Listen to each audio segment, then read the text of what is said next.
కొంతమంది పడుకుని అర్ధరాత్రి బాగా దగ్గి తెమడొచ్చి లేస్తారు. సో ఇది దేనికి కారణం?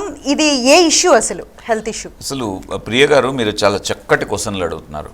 సో గుర్తుపెట్టుకోండి, ఇటువంటి ప్రాబ్లం ఉన్నట్లయితే ఒకటి హార్ట్ కన్నా ఉండాలి, లేకపోతే వీళ్ళకి తీవ్రమైన గురక ప్రాబ్లం ఉండే అవకాశం ఉంటుంది.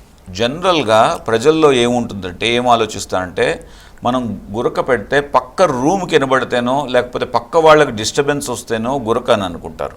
కానీ ఇది తప్పు. సో ఈవెన్ నేను చూపిస్తాను చూడండి, ఇలా కానీ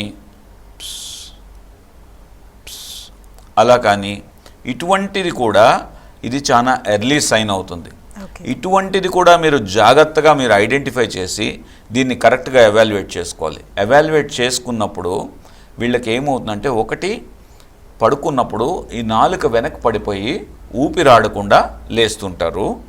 రెండు, ఇటువంటి బాగా ముదిరిన పేషెంట్స్లో ఏమవుతుందంటే అసిడిటీ, అంటే తిన్నది ఏమవుతుందంటే మెల్లిమెల్లిగా పైకి గొంతు దాకా వచ్చి అది ఆ మెతుకులు లంగ్స్లోకి వెళ్ళిపోతుంటాయి. దీన్ని మైక్రో ఆస్పిరేషన్స్ అంటారు.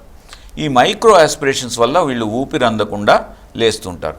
ఇవన్నీ కూడా మనం ఏదైతే గత 5 నిమిషాల్లో మాట్లాడామో ఇవన్నీ సీరియస్ ప్రాబ్లమ్స్ అండ్ చాలా కామన్ ప్రాబ్లమ్స్ కూడా.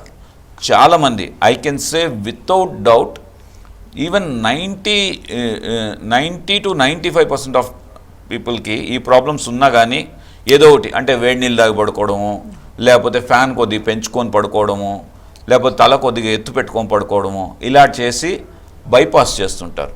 కానీ కరెక్ట్ ప్రాబ్లం ఐడెంటిఫై చేసి కరెక్ట్ ట్రీట్మెంట్ తీసుకుంటే మీకు మీ యొక్క హెల్త్ చాలా ఇంప్రూవ్ అవుతుందని గుర్తుపెట్టుకోవాలి.